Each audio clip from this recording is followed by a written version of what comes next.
And please bear with us for a few minutes while we set up the microphones.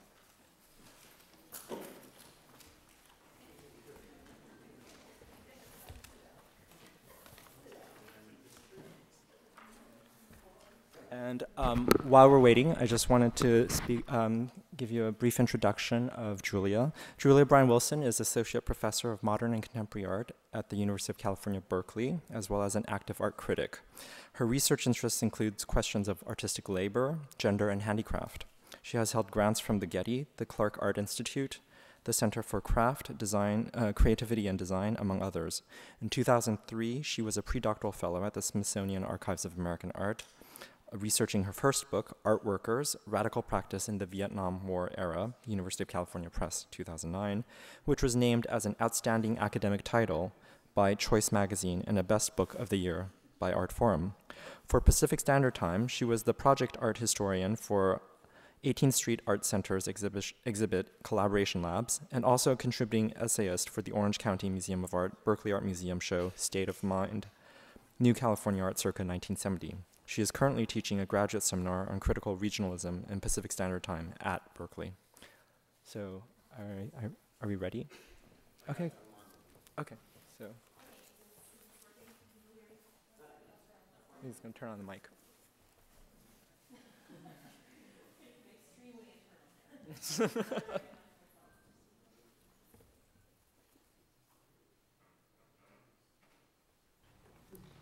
what your story was. Hello? Okay, yeah.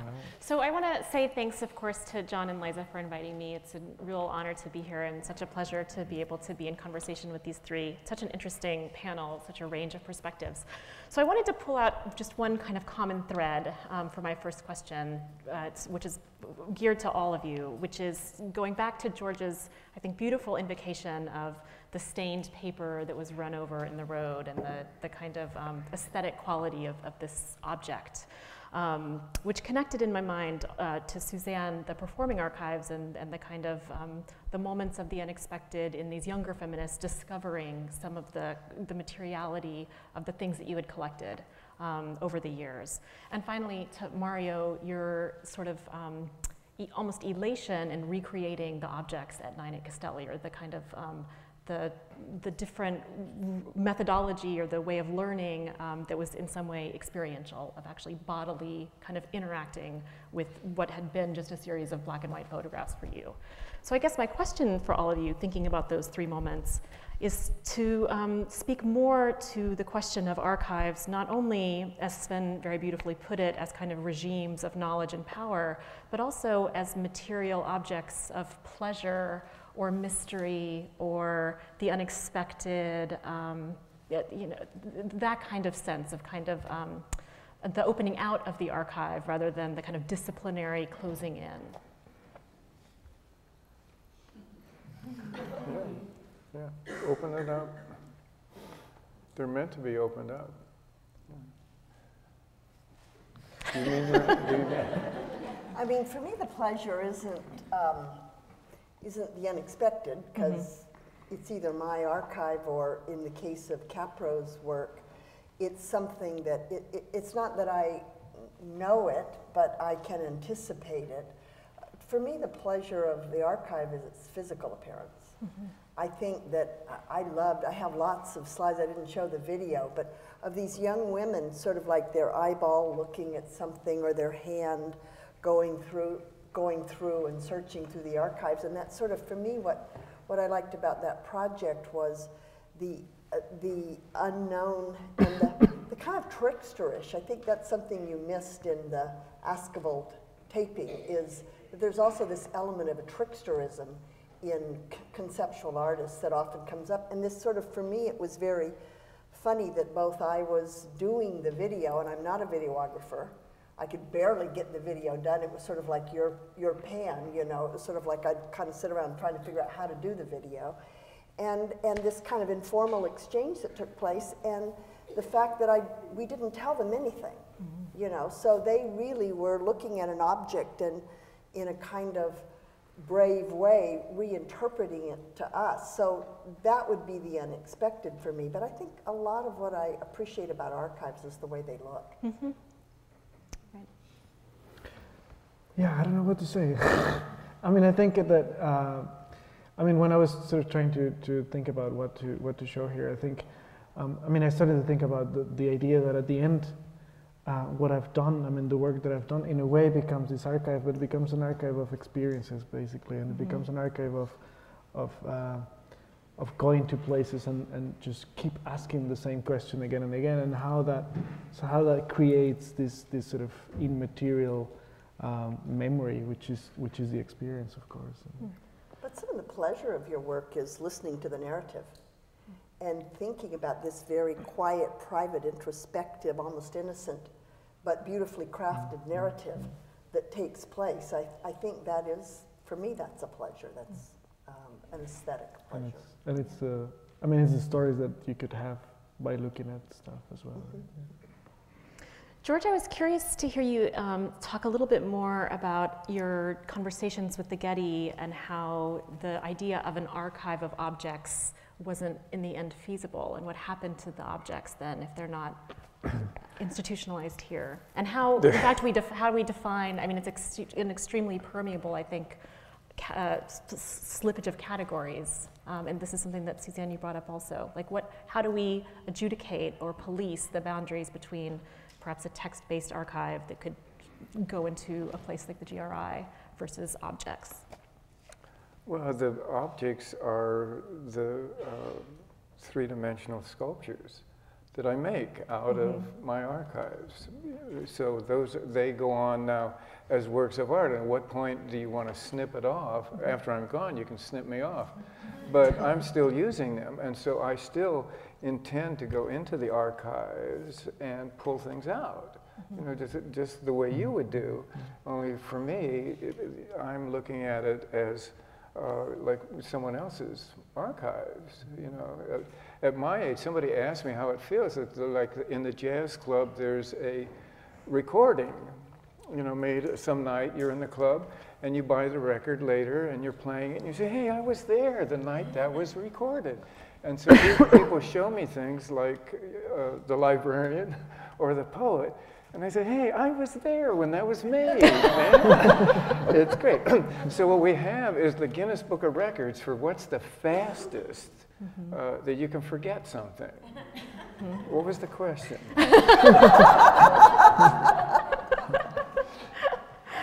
I think sort of in a similar vein, Suzanne, I wonder if you could talk more about your dialogue with the tape, because you talked also about the indecipherability in some ways between what is the document, what is the work, what is the archive in your performance work. So if you could, I mean, I'm just interested in these moments of kind of institutional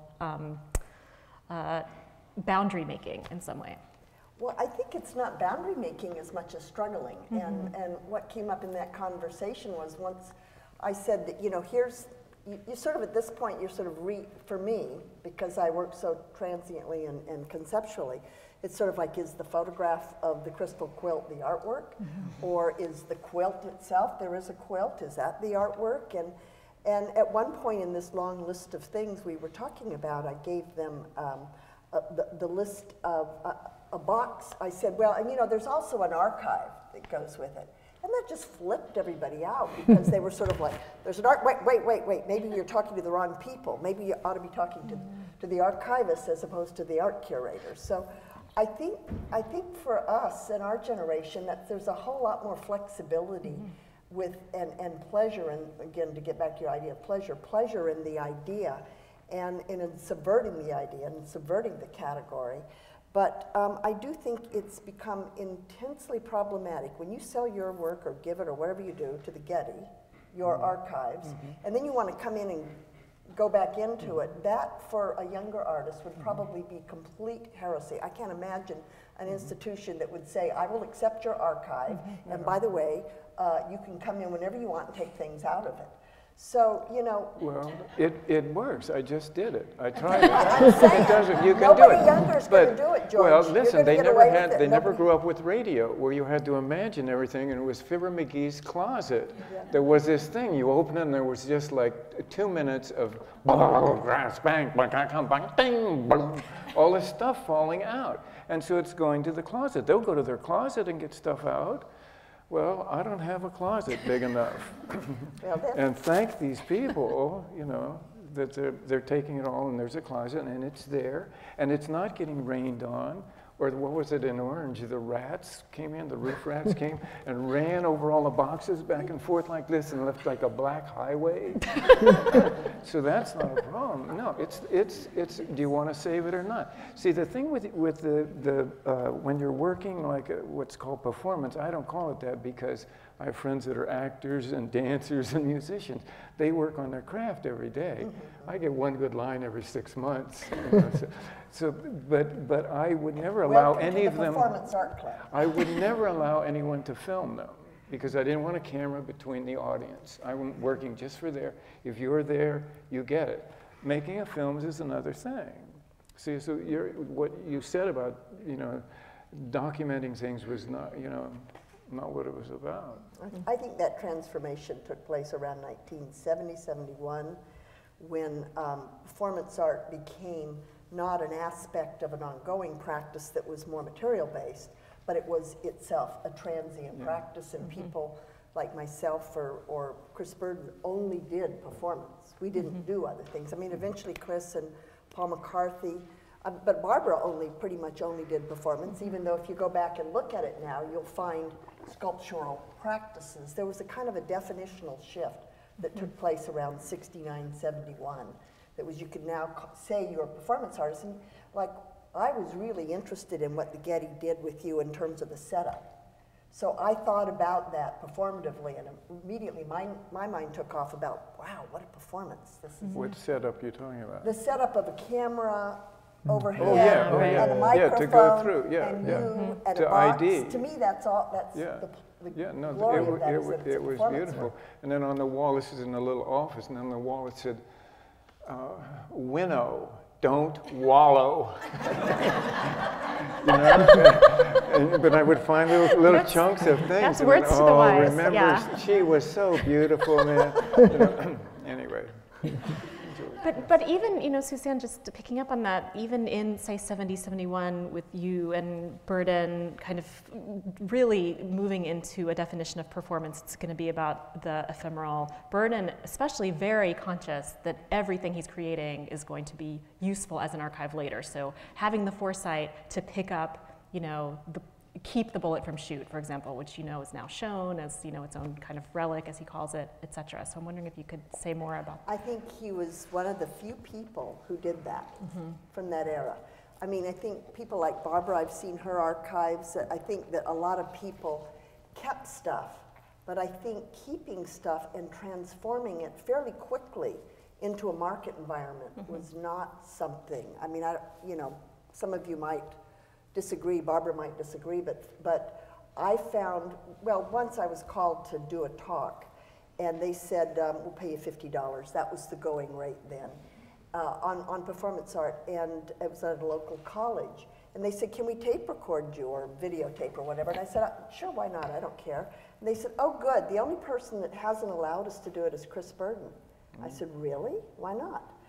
And they said, well, he said that you guys out there in college land will refuse to hire a performance artist, but instead you bring us in for $50, you videotape us, and then you use that tape over and over and over. I thought, God, that guy's really smart in terms of marketing. He is very and I said, smart. no, you can't tape record me.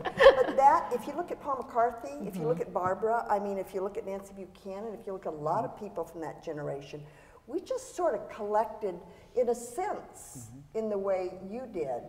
But I think there was another aspect of documentation, because, you know, sometimes I sit around and look at my slides and think, wow, now I remember, it can put me back in the experience of that moment. That's one of the few ways I have of moving back into that moment.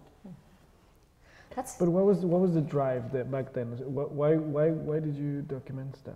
Everybody did. It was I think, partially having to do with new technology. Like, I studied photography. I had a camera. I took a whole lot of photographs of performance artwork. And so we were, as I said, we were adopters of technology, and everybody around us was. So first porta-packs at the Women's Building, video center, you know, that was a common thing to do. Did you see that stuff like a couple of years after? Did you make gatherings, or I mean, had that been shown like in the sort of immediate future of that? Was that shown? I think there was some showings of documentation that took place around the early 70s. There were a lot of performance shows and shows where they accepted that form of documentation, really straightforward, like take a black and white photo, hang it up on a wall, that's fine. Take an artifact, a relic, a costume, hang it up, that's fine. But I think that through the 80s and 90s, that form of communication in the art world really changed dramatically. And I think that work now is seen in very historic and archival ways, not in contemporary exhibitional practices. Yeah, see, the theater, you have notes when you work on something, and the director talks and tells everybody what worked and what didn't work. And so the theater has a tradition of going over things, which is yeah, and I don't know that see, that's why I never call myself a performer. I call what I do are theater pieces, like a sculptor in a theater doing it. But you're right, the going over, which is a learning process, you know, it's very valuable. But I think most of us were going straight ahead, so much to finish this project, and then you just took a deep breath and moved on to the next one. Yeah. So did you go and use it as a tool to become better at what you do? For all of those things, and with Leslie Labowitz, my colleague at the time on a lot of the violence against women stuff, she was very active. We had always a kind of an approach to mass media, not as a form of documentation, but communication. But she was really good going on to television programs after the work, showing news clips that the cameramen had taken, and then deconstructing it on, you know, talk shows. So there was a lot of playing with media and forms of communication. I remember once I did a piece where I was invited to go speak with Pauline Oliveros up in Seattle, and the workshop was canceled because there wasn't enough people in it. And so I called Pauline and said, don't tell anybody I'm not there. I'm going to create the work as if it happened. I'm putting it in my resume. I'm hiding for 3 days. Nobody's going to see me, you know, and I went there, okay? And she agreed. And Pauline's the person that would regularly appoint other people to show up on panels. And I think even once she showed up in a trash can on a panel. So there was a lot of playing in the way that I think you appreciate with these kind of ellipses of time and this sort of different kind of communications. And it's hard to explain, but it does have a lot to do with collage. Whether you're collaging time or experience or people or, you know, the mayor next to the artist next to the news reporter, those are forms of collage, I think. They were very much came out of the work people like you did. Well, speaking of time, I'm interested in how archives are often seen as a way of, you know, touching the past or thinking about memory, history, etc., but how they also are a form of communication with the future. And I'm curious, well, I was struck, Mario, by your piece, the Promise piece, in which you are consciously creating an archive that you know will have some kind of resonance in the future, writing your letters in these hotels. But I'm curious how each of you is sort of thinking about your own practice now, in this moment, as a kind of potential future archive, now that the kind of tangibility or materiality of things like letters, communications with curators, et cetera, has become so ephemeral. So, I mean, this is a problem I think that a lot of art historians are thinking about now, which is like, how are people going to research the contemporary art that's happening currently, given that everything is going to be on dead computers that are totally outdated. I mean, that this sort of creation of just literal ephemera, I think, has really changed. Yeah. Well, Joanne Kiger, the poet, says only the ephemeral last. But now all the ephemera is on, you know, digital photos that people, you know, throw away. It's a wonderful moment right now, because how all that's going to play out, I have no idea. You know, because I'm still a piece of paper and a pencil. You know, I mean, my son's trying to get me into the computer age through the iPhone. You know. Yeah, how all that will work out, I don't know, because of the definitions. That's all I just wanted to know what the definition of anything was. Number one, a human being. What's it mean to be a human being? That's the goal of the artist, you know. To me, that's all we're trying to do. So as you have now, like all the various languages, what's a human being in Spanish? Ser humano. See? So he has that definition, right? Yeah. You could define that. But everybody that has their little clicker phone thing, you know, I can take your picture, I can go and take a picture of each one of you. And all those details, that's all they are, is details. Now, how are we going to use all of that to build something like the way an architect does an edifice? You know? So there's an ephemeral edifice that's being built. Where are they going to store everything is the next question, you know, and that will be digital. See, I haven't really made it. We're still glue the collages. I put my finger in the yes glue and I go like this. So they're covered. They've got a digit on every single square inch of every one of my collages. So I'm digital, man. In my case, okay? With your thing, just because I can't make the switch work on the thing. Yeah, no, it's a wonderful time right now. And I'm absolutely thrilled because, and I don't want to take up all, but the technology, yeah. If it's important, the technology doesn't kick in terms of art until the generation that grew up with the technology. So I'm fascinated what the computer generation is going to do for art. You know, it's going to be 21st century art. It's a lot different. They asked about my kids, well, are any of them artists? We don't know in the 21st century what's going to be an artist. Yeah. 20th century artists were certainly different than 19th century artists. You know. I mean, I think it really is relative. When I brought younger artists into my archives and say I'm getting rid of this pneumatic videotape, they kind of seize upon it like it's going to become an artifact in, you know, that they will display because they've never seen a videotape like that. For me, I just archive emails. You know, I think the thing about them, though, yeah, I archive them because I'm interested in process. Do you print them out? I do. Often. So you have a piece of paper, and you've also got in cyberspace. Yeah, so I'm we're doubling. Transitional I thought things were going to get simpler. But one thing you don't have with that, you can track process, which is very interesting to me, but it's not pleasurable. Right. It does not look interesting. Now, maybe when the paper decays and maybe in 100 years, who knows? Brown, it will look interesting. Right. But right now, because probably those typewritten letters, you know, in the 60s didn't look so interesting then either, and now, you know, they have a fascinating patina in some ways. Said. Aren't we supposed to be looking at what was said in the letter? Doesn't that mean these young women, they would come into this archive and they would lift up this thing and say, "My God, it's a handwritten letter." Yeah. All right. Yeah. So maybe, I'm sure there's lots of questions from the audience, so maybe we'll open things up.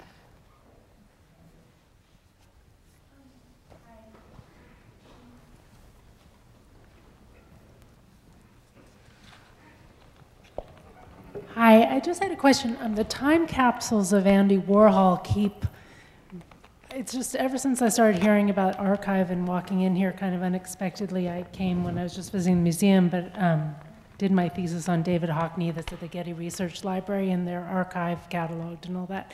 But I keep thinking about Andy Warhol's time capsule boxes. And just what are your thoughts about that and how much knowledge you have of that and how is that influencing everything? Because that seems like such a huge part of this. Andy Warhol's time capsule, I got that much. What do you think? What do you think? What do I think about it? What do I think about Andy or his time? Oh yeah. Oh no, he was a collector. Yeah, a fabulous collector of kitsch, and you know, I mean that, and that because when you get out of the art archives, then you get into all these other collective things. The guy who's documenting every single second of his life, and you know, I mean, that's all going on. But the thing is, was Andy, for me anyway, mediocre artist, but he had his finger on the pulse of our times, big time. And he saw what was going on, and we're all fucked because he saw that this celebrity culture was where it was at. And because of that, we're going through so much crap, you know, because we think because someone has a big name, they don't know shit. They just have like a winning movie or something, you know. So I love Andy, but I mean, he cost me an insurance case once, you know, because in Nick Wilder they had a fire in his back in the storage thing between him and Corcoran's gallery. And of course, the firemen with the hose, they do more damage than the fire does. So everything is water damaged. And Andy and Nick go up and they look at my work, and then Andy says, "It doesn't look any worse." So everybody else got big insurance checks. You know, so maybe I have a little beef with him on that. But he lived his life beautifully, but that was one life, you know. But he also had then the money to collect and keep these things. And I just don't like that there's a bowl like this full of crystal meth when my friends, which we thought speed was going to be a great boon culturally. You could stay up all night and work. You didn't have to sleep, you know. And then people like Freddie Herco started going out the 6-story window. Boom. And then you realize it was not a cultural boon. So that, I don't know, you pressed the wrong button. I'm sorry. You guys talk about Andy other questions? I'm trying to follow the leap from Andy to Crystal Meth. Oh, man. Well, that's its destruction and creation. Yeah. You know, this thing goes back. Barbara Yeah. Smith here.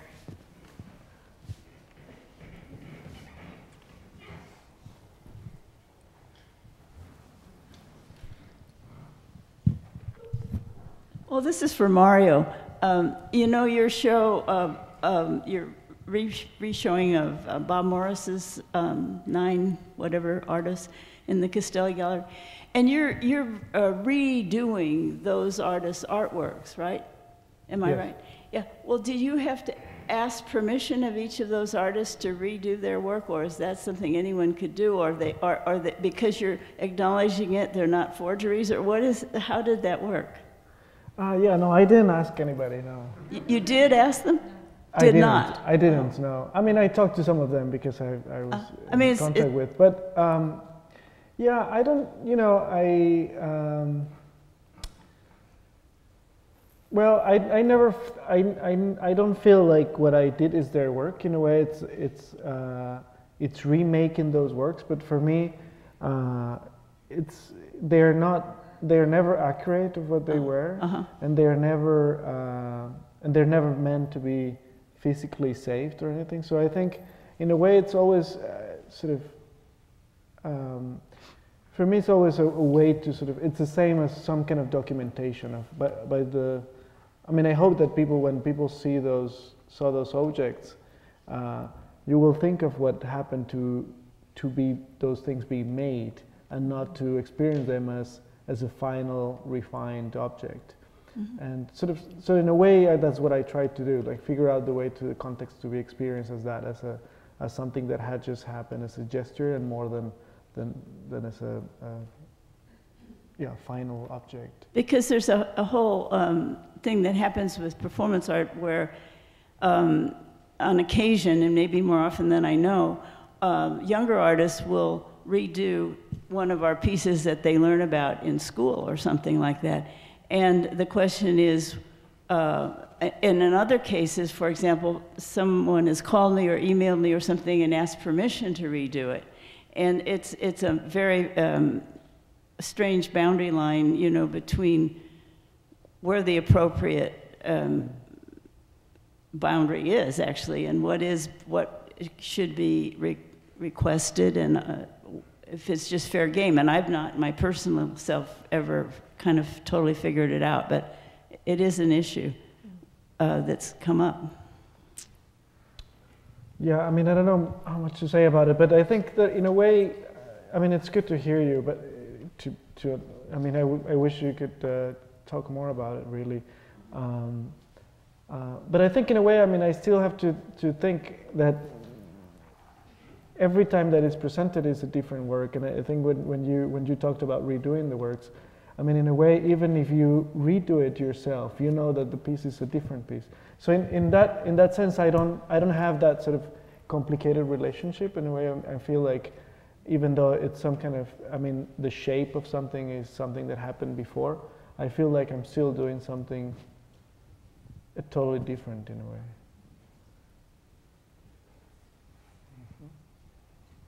So this is a question for all three of you. It actually concerns kind of the way that, you know, in each of your works, you deal with not just archives in general. I think Sven spoke this morning wonderfully about the way that artists make use of archives and locating artworks in the archive as a kind of way of thinking, rethinking what an artwork is. But also, all three of you, I think, address the reception of artwork and artists from earlier periods in your own work, or contemporaries, and in some ways, you know, dealing with the question of how to tell the story of art that normally is the provenance or the territory of art historians, and kind of making it something that is also your priority as artists.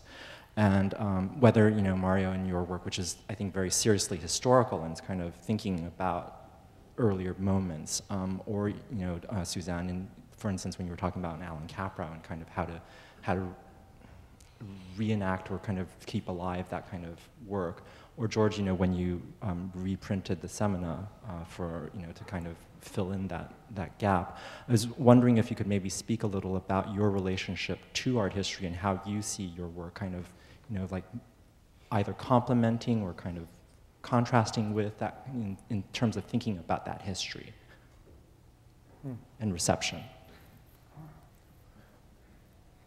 Well, let me just say that, you know, with Trade Talk, we weren't interested in keeping alive or recreating experience that had already occurred and lived within each individual person. We were interested in this, a slightly different conundrum, which was Capro's work, and what was going on with Capro at the time. Well, he was dead, but what was going on with his work and how it was sort of having this awkward relationship that he had always had with, you know, with the museum and the gallery environment. Although he always worked within that, he always had a kind of an issue with that, and he pushed against it. So I was really interested in exploring that and this deep irony that at the end of his life, when he was gone, this retrospective was in all of these various manners trying to create trying to figure out how to display this work. So for me, it was more, I would see that piece as like a spirit catcher. You know, it was trying to capture this very ephemeral experience and have it live in fact, what is an archive now? We have an audio-video archive of people talking about the experience of Alan's work. You know, that's pretty precisely what it is. So, but for me, I'm not interested in art history, actually. I'm pretty uninterested in it. I'm interested in a very narrow bandwidth because I came to art from a very different position. I was trained as a scientist and then a psychologist, and interested always in political practice. So when I went to CalArts, it was the perfect moment and environment to explore those kinds of sensibilities within an aesthetic that didn't take years and years of practice. So for me, I'm interested in that history from roughly 1960, you know, to today, and how, you know, some of the things that you've seen in this work, sort of the curiosities of how mind operates and how people can play with ideas and how people receive it differently at different points in time. I'm a whole lot more interested in popular culture history, I think. I'd love to hear what you have to say, Mario. Yeah, I mean, I'm interested in history for sure, but I'm interested in disrupting it. Really, I mean, I don't need or I don't care about sort of any straightforward history. I'm really sort of trying to go and look for a different story, and one that fits my persona and my background and my subjectivity. So in a way, I don't know, I have a very ambivalent relationship to it, I guess. Well, I think one of the things that I'm interested in is precisely that, you know, you're not, I wouldn't say any of you are like art historians in a straightforward sense, and that's precisely, I think, what's interesting, is that you're kind of making a relationship to some past, maybe not all of the past, but some past, and some part of it, and kind of really, in some ways, maintaining a kind of, okay, maybe not keeping it alive or reenacting or something, but in some ways, like keeping it vital in a way, and a certain Well, I'm interested in history that deals with how oppression occurs and and the power dynamics. So for me, that history is very alive in my imagination and influences a lot of decisions. I was wondering what you would think, because what this reminds me of, I'm just sort of speaking off the top of my head, it reminds me a little bit of like when someone goes back and, you know, you redo a Wagner opera or something like that and you're referencing things. It's almost like sampling. And in some cases, you're kind of reworking a piece of art that somebody else has already done, but you're interpreting it in your own way. And then there's also kind of the music industry today, which people go back and sample things, and sometimes it's flattering and sometimes it's not so flattering. But I don't know how you feel about your work kind of continuing in that way, but it's in some way it's having a conversation with the original artist and the original work, but continuing it in a new sense. Yeah, well, sampling is collage. You know, and collage is the 20th century. That's the main thing. I'm not don't come from an art school background. See, I come from jazz clubs, where the musicians play. It's new every time, you know, but they're still playing. They're doing their version of something. So if someone wants to do a version, it's great. Like Clifford Brown comes, you know, he's going to go on the stage, and they say, "What are you going to play?" "I'm going to play The Man I Love." So, "Oh, you can't do that. Milt Jackson just played The Man I Love." And Clifford, who died when he was 26, in his wisdom, he said, "Well, that was Milt Jackson playing The Man I Love." And so that's from the jazz thing. So when I finally get, Tony DeLapp took me into UCI for 1 quarter. It's the first time I'd been around. I used to be able to say I wouldn't know the inside of an art school, you know. Right? And then Monty Factor got me to, for $100, go to Otis for a lunch. I lost a good line of dialogue. But when I did start teaching at Cal State Fullerton, who I'm still involved with 30 years ago, they, you know, I wanted to change the visual arts to verbal arts, because everybody was talking, you know, 30 years ago. And I said, none of it's getting on the canvas, man. But I see, to me, art history and studio art were separate. And I said, wrong, wrong. You've got to do them. At the American Academy in Rome, I got all the art historians down into my studio. And we played softball. But I don't think there should be, these separations shouldn't happen. And what you're talking about, the sampling, yes, in one way, what is flattery? The best form of flattery is to mimic, you know? So I would say, go ahead, you know, take a shot at it. Michael McClure, he's reading a poem here at the Getty, actually, a while back, and he didn't like the way, the reading of it. So he stopped and he says, I'm going to read it again. And I'm sitting next to his wife, Amy, and he read it the second time. We both looked at each other and said, that's not the same poem. And so I said, you know, when he said he's going to read it again, I said, you can't step in the same poem twice. You know? So I think it's okay, Barbara, to let people, you know what I mean? What he's doing, you see, an art historian having to make one of those pieces would learn more about it, you know, so I think it's okay. And you know, as far, but the money thing is where somebody starts making, like Chris Burden, he owns half the fucking Santa Monica Mountains, man. But this is one smart dude, you know, and I still don't have a, you know, a thing to pee in. So we, you know, I'm unafraid. I think that, you know, whoever's coming along behind us, they're welcome to try and do it. You know, I think it's good. Let's have, well, maybe one more question. This is a related question, because recently an artist came to us and wanted to photograph the source material in Joseph Cornell's materials that he had collected for his collage in boxes. And I was just wondering what your thought would be about an artist coming to sample your material here and making their own work. Oh, I get the first shot at it, okay? And then they could do it. I think, well, you know what Joseph did is that every time he sold one of those boxes, because he went up, Larry Jordan, the filmmaker, went back and made films for him. And he said that Joseph would go up and he had all those components. And so rather than counting on it like a photographic documentation, he would make another box with the same balls and the rods in them. That's why there's, you notice that there's some that are kind of alike or in the series? I don't know. I just want to open all the doors and let everybody have everything. You know, the Internet Commons I thought was a fabulous idea. You know, I was going to work out or not.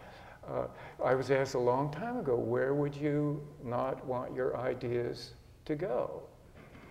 I can't, yeah, and they're welcome to them. I think we're running into this, you know, copyright. I never copyrighted anything. I just thought it meant, it was 2 words. Copy it right. But in capitalism, in our materialism, you know, I mean, all of this runs into. So if they're taking that and then they go off and they make money off of it, then that's where the shit hits the fan. Yeah. Yeah. On that wonderful note, I want to thank you all, and thanks to the audience. Hey, we got it. Now I get to eat my brownie. Thank you all. To all of you.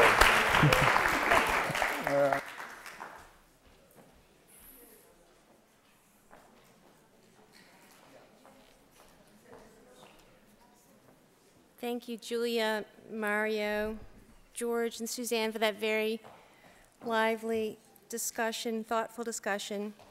It's my pleasure to introduce our last speaker, Michael Lowbow.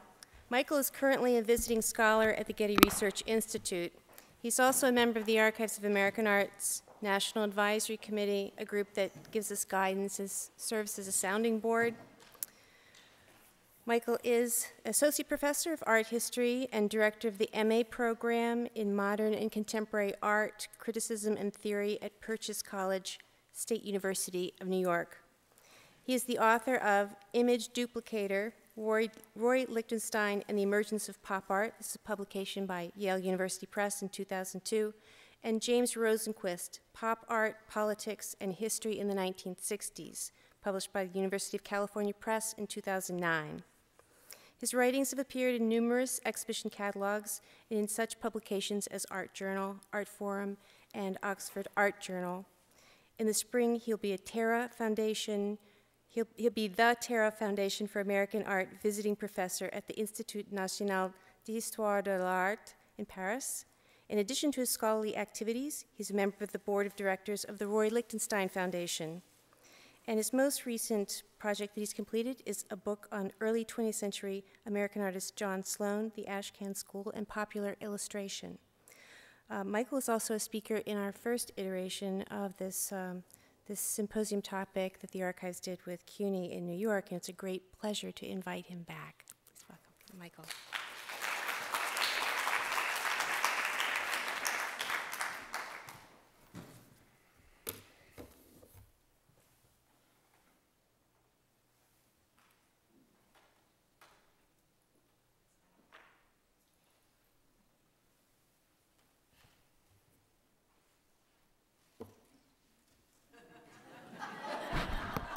Yeah. Okay, well, I'm waiting a moment.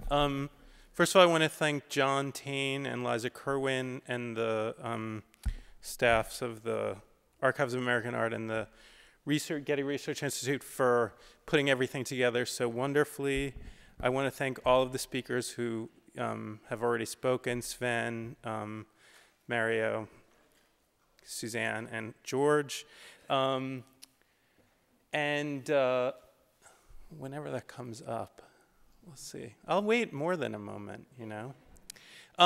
Actually, you know what? I can start by actually talking about just coming up here today.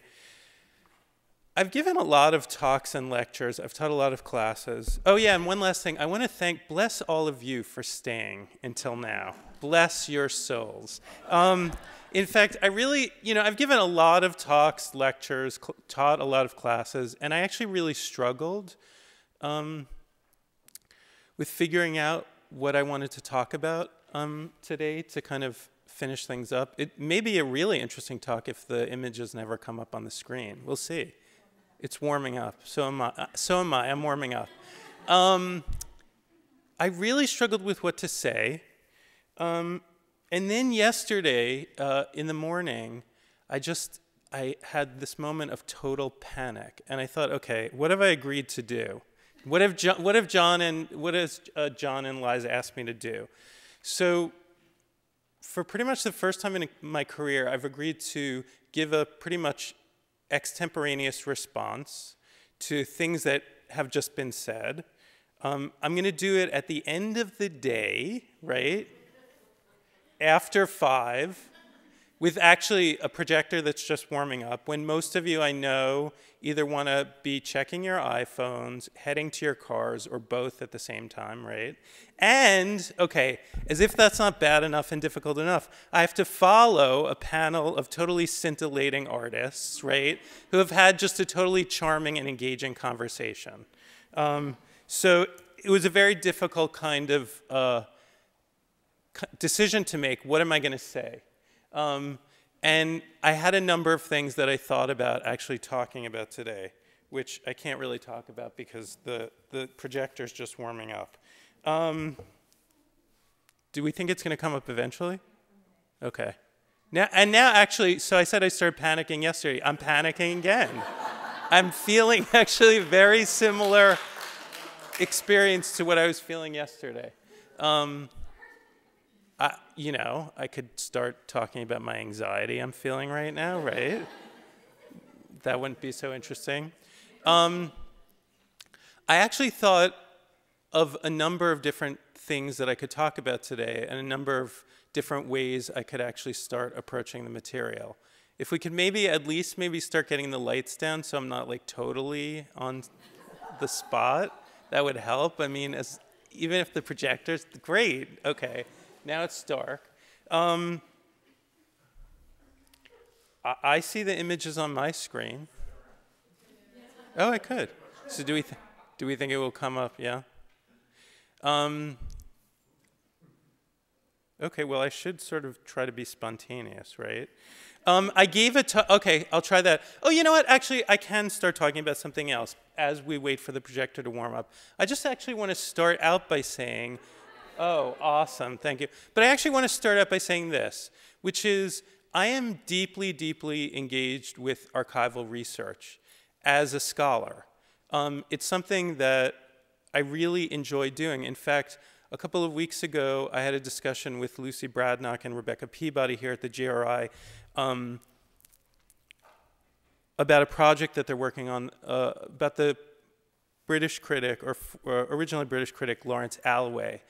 And so I agreed to go in to look at the Alloway archives. And a few weeks ago, I was also, I think I sound like I feel depressed or anxious a lot. But anyway, I was feeling sort of down. I didn't really know what I was doing. I'm here at the GRI for the fall. And I went into the Alloway archives. I thought I was just going to spend a few hours. And I spent all day, and I was totally, actually, it just made me feel really happy to look through the materials and kind of have a kind of focus for thinking about certain things and really connecting. I mean, for me, first of all, I don't like using the term the archive. I think it generalizes too much. I'm a concrete person. I talk about archives and looking through those materials, Alloway's letters to his wife Sylvia Slee, the painter, that showed this great love between the two of them. For me, and all of the speakers really have talked about this so far, it's really about kind of communication more than anything else. Anyway, so there were a number of things I sort of thought about in the last few weeks and I struggled with.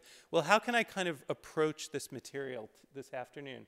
One thing is I can actually just talk about my own approach to archival research. So I thought, well, I can talk about the different ways that I've used archives in my work. I could talk about, for instance, how when I was writing my doctoral dissertation on Roy Lichtenstein, I actually became very curious about the mechanisms, the machines that were depicted in a lot of his war images, his military comic images, and that I actually used the Archives Division of the National Air and Space Museum, which is connected to the Archives of American Art, both of them are branches of the Smithsonian, to actually identify the actual what are called reflector gun sights that Lichtenstein depicted in his pictures, or the ways in which I was able to use the personal photographic archive of a photographer named Ken Heyman, who photographed a bunch of the New York pop artists around 1964 for a book, one of the first books on the new pop art movement, and the ways in which actually I was able to determine that Rosenquist's painting, President-elect, which had always been understood to have been painted right around the time of the 1960 presidential election, had actually been reworked in 1964, because these are photographs taken in 1964 of Rosenquist with panels of the picture that are currently being repainted. Or I thought perhaps I could talk about the archival research I did when I worked on a project that eventually became an exhibition of the unknown early work of Richard Prince. And these are both archival documents and materials, both from the Boston Public Library. Boston Public Library, anyone who ever wants to do research on artists who have practiced in New England, they have amazing documentation. They have this a New England artist information file with amazing information on artists who practice in New England, or even the Brooklyn Museum archives, which had included work by Prince in an early show, or even the Getty Research Institute itself, which didn't just have archival documents on Prince's work, but as part of the Gene Brown papers, had actually had original works by Prince that had entered the collection and had really not been identified as actual works. So, and this actually raised a question, particularly when Suzanne was talking, and also what George was saying about working with archives. It occurred to me that in my experience, we can all be very happy, joy about this, but I've had a number of experiences as an archival researcher, both with Rosenquist and with Richard Prince, in which the artist is not the one who is interested in preserving or maintaining an archive, but is in fact interested in many ways destroying the historical record of their work. It's not quite as a feel-good account of what we do, but there are situations in which the archival record speaks against what the artist would like it to. And I think it raises, there won't be a question and answer after my talk, but I'll sort of leave that question, no, that's okay, trust me. I'll leave that question open. There are moments when the artist is not quite as happy with archives and archival research. So I thought, okay, that's one thing I can do. I could talk about my own work, but no. Too self-serving. I don't really want to talk about my own work that extensively, although I know I just did. So what's another way I could actually wrap up this material? Well, maybe I could talk, as I kind of thought about what I wanted to say today, I could really trace a history of kind of collecting and accumulation in the history of art. I know, Suzanne, you said you're not really interested in art history, but this is what I do. I'm an art historian. So I thought, well, one thing one could do from early Wunderkammern to these kind of pictures that recreate salon hangings through the history of collage in the 20th century, one could talk about some kind of impulse, although it gets back to the question I asked Sven, which is, does that kind of notion of the archive or archival or archiving get too big at some point, and does it really just expand to include any kind of experience of accumulation? So no, forget it. It's too predictable to do that. I'm an art historian, that's what everyone will expect. Then I had this idea, okay, I really did, I did, Liza and John, I really did think about this. I tried, I tried. Then I thought, okay, here's what I'm gonna do. I can do my own sort of quasi-conceptual art project. I'm going to start looking for images of archives, and specifically archival reading rooms. And what I realized is there's this whole sort of actually kind of pictorial typology of archival, like special collections readings rooms, right? So they're the kind of images of like, here are people at work, right?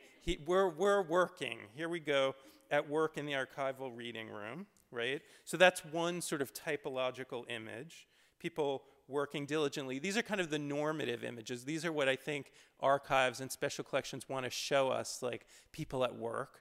Then there are, I think, actually more interesting, a kind of counterpoint, which is emptiness, right? And I think some of these are really beautiful in their emptiness. Like, I don't know what's going on, here exactly. It's so beautiful, the kind of symmetry here. But I thought it was interesting, like, as a counterpoint to the people at work images, there's the kind of emptiness images. Then there's a really wonderful kind of body of special collections images that are really self-reflexive, which is archival images of people using archives, right? So, and I love this because actually, ostensibly, generally when you're looking at one of these photographs, these are historical images from archives of people using special collections, but one assumes that if we're looking usually at these actual photographs, we're in an archive looking at the images of people using the archives. I thought that was really wonderfully self-reflexive. And then there's another, actually very curious, sort of typological sort of type of archival images, which I just called because I found them kind of interesting, the glass coffin, which is of the archival reading room as this sort of hermetically sealed kind of space. I don't know. So I thought that was sort of interesting, but then I thought, no, trust me, I'm not a conceptual artist, kind of doing this conceptual project. I actually, the old aphorism that all art historians are frustrated artists is true for me. I did start out as a studio artist in college, and I knew early on, by the time I did my senior thesis show, I don't have what it takes to be an artist. So, Suzanne, you're not really interested in art history, but I figured it was the best, next best thing, right? But I actually did realize something finally in thinking about the three artists who are going to be presenting today, that in fact, sort of collectively as a whole, and I'm showing you images, one image of work or examples of work by each of these artists, that sort of collectively, each of these three artists together point to us different models that really sort of underscore the critical possibilities, the significance of archival work. And I just wanted to kind of just as a final way, a way of putting a kind of final point on the day, just thinking about some of the things that each of these artists do. And I'm simplifying a little bit. Of course, there's a lot of overlap here. But I realized that, for instance, George Herms' work, in thinking about what do archives do, but also what does archival research do? What does the whole process of archival research do? For instance, George Herms' work really shows us how bringing bits of historical materials that may have been left for the trash or discarding, that may have been considered ephemeral, that by bringing them together, they can really be invested with new meanings and connections. And this has really been, I think, kind of touchstone of what's happened today, that connections that would have otherwise have been lost suddenly get made. New meanings get made. And so I really thought that in some ways, George Herms' work really kind of brought together that possibility for what archival research, archives can do. On another level, Suzanne Lacy's work shows us how the impulse to gather information can have an incredibly powerful impact, right? Both visual in some ways, and I think, rather than thinking about this thing as a document, we think about it as an image, some kind of picture, but also obviously and clearly, Suzanne is very interested in this on a political level and clearly this was a constant trope of art making in the 1960s and 1970s, that just the presentation of information in very incisive ways can communicate meanings, very important meanings, very effectively. And I was really, I wrote it down when Suzanne said that one of the points of her work was making visible an invisible subject. And I thought that was a very powerful thing to say. So another kind of aspect, another strategy that relates to what archives can do, archival research can do. And finally, Mario Garcia Torres. Mario, you didn't talk about the piece on the right, today, but a piece, as I was sort of doing some research, I found out about. Totally coincidentally, my brother and I love doing karaoke together in New York City, and I was thinking, oh, I wonder if like one of these karaoke places we could go to, how one could get your karaoke piece in there. But anyway, and what really came back in so many of the discussions that in Mario Garcia Torres' work, that history obviously is not recuperable. We can't get back to it, and yet it can be reused to make meanings for ourselves, right? So obviously this dialectic, this tension in your work, as well as a lot of the work we've talked about today. And it's sort of funny, I mean, I was really thinking as I was having my existential crisis yesterday, you know, I started getting really crazy and thinking, oh my God, like, why do I even do history, right? It's like something crazy, right? I mean, what's the point? It's past, right? It's gone. And yet I spend all my time thinking about it. And so I was sort of hardened by all of our discussions, Mario, by your discussion of this kind of recognition, look, we can't get it back. It's gone, but we still have traces. And those traces can be incredibly powerful and have new meaning. And I wrote down, I paraphrased, I wasn't able to get it down that quickly, but one of the text pieces in your Barry piece said something like, when retold in a different context, old narratives might take on new meanings and become relevant again. And I thought that was incredibly powerful. And again, just felt really resonant with what we were trying to do today and what archives mean. And so in the end, it really just occurred to me in a moment when sometimes the focus on, there's been, for those of us who know, in the practice of art history, significantly enough in the last decade or so, there's been a powerful focus on this thing we call the contemporary, which I'm not really sure what that thing is. Whenever something's preceded by the, I get kind of skeptical about it. So there's this powerful focus on the contemporary.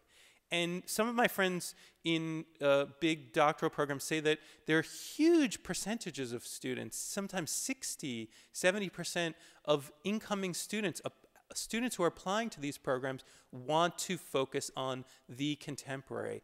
And I sometimes worry about this because as someone like me who identifies as a historian, I'm coming out of the closet as a historian. I love history. I'm interested in history.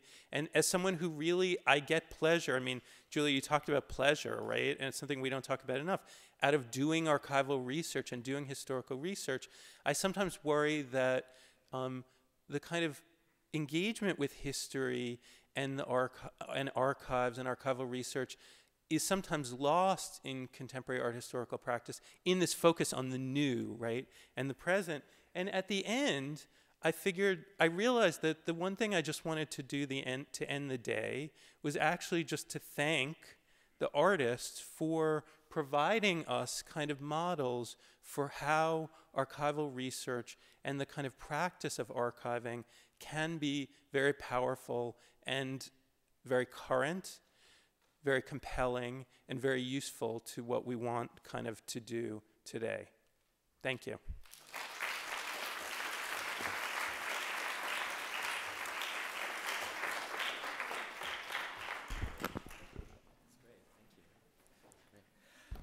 Thank you, Michael, for that wonderful, witty way of closing the day, and thank you all to the participants for your humor and warmth and animating our thinking about artists and archives. Let's give a round of applause to.